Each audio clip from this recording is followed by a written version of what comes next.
Hello all. అనగనగా ఒక చక్కటి సాయంత్రం అమ్మతో చిక్కటి టీ తాగుతున్న వేళ నాకేమొస్తుంది ఒక నార్మల్ హౌస్ వైఫ్‌ని అంది తాను.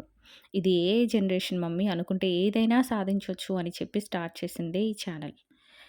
ఇదే తను చేసే first full length video. I hope మీ అందరికీ నచ్చుతుంది అని. ఇక స్టార్ట్ చేస్తే కమ్మటి గారెలు లేదా చెక్కలు అంటారు మా తెలంగాణలో. ఎలా చేసుకోవాలో చూసేద్దాం రండి.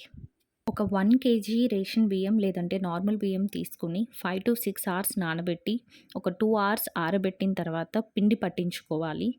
పట్టిన పిండిని ఇలా జల్లించుకోవాలి. వీటిలోకి 2 స్పూన్స్ కారం, 2 స్పూన్స్ శనగపప్పు, 2 స్పూన్స్ నువ్వులు, ఒక స్పూన్ ధనియా పౌడర్, ఒక స్పూన్ అల్లం వెల్లుల్లి పేస్ట్, ఒక స్పూన్ జీలకర్ర, 2 స్పూన్స్ ఉప్పు, ఇంకా శుభ్రంగా కడిగి పెట్టుకున్న 4 రెమ్మల కరివేపాకు. ఇవన్నీ కూడా మనం బియ్యపిండిలో చేర్చి ఒకసారి బాగా కలుపుకోవాలి. అన్నీ సమానంగా పిండికి కలిసేలాగా చక్కగా కలుపుకోవాలి. ఆలోపు మరోవైపు మనము ఒక గిన్నెలో నీరు తీసుకొని దాన్ని బాయిల్ చేసుకోవాలి. కొద్ది కొద్దిగా నీరు చేరుస్తూ పిండిని ముద్దలాగా కలుపుకోవాలి. నీళ్లు గనక వేడిగా ఉంటే కొంచెం చూసుకొని కలుపుకోండి. చూపిస్తున్న విధంగా మరీ గట్టిగా కాకుండా, మరీ పలచగా కాకుండా చూపిస్తున్న విధంగా కలుపుకోండి. వీలైతే ఒక 5-10 మినిట్స్ రెస్ట్ ఇవ్వండి. పిండి నానితే బావుంటుంది. మేమైతే వీటిని గ్యాస్ పైన కాకుండా కట్టెల పొయ్యి పైన కాల్చాము.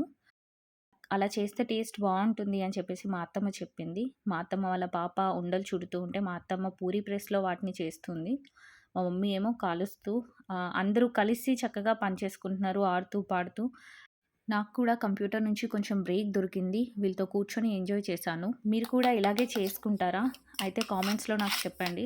చూసారు కదా మా గారెలు ఎలా ఉన్నాయో. తెలంగాణలో చెక్కలంటారు. మీకు నచ్చాయా? నచ్చితే గనక లైక్ చేయండి, షేర్ చేయండి, సబ్స్క్రైబ్ చేయండి. మీరు ట్రై చేసి ఎలా ఉందో నాకు తప్పకుండా కామెంట్స్‌లో చెప్పండి. Bye bye.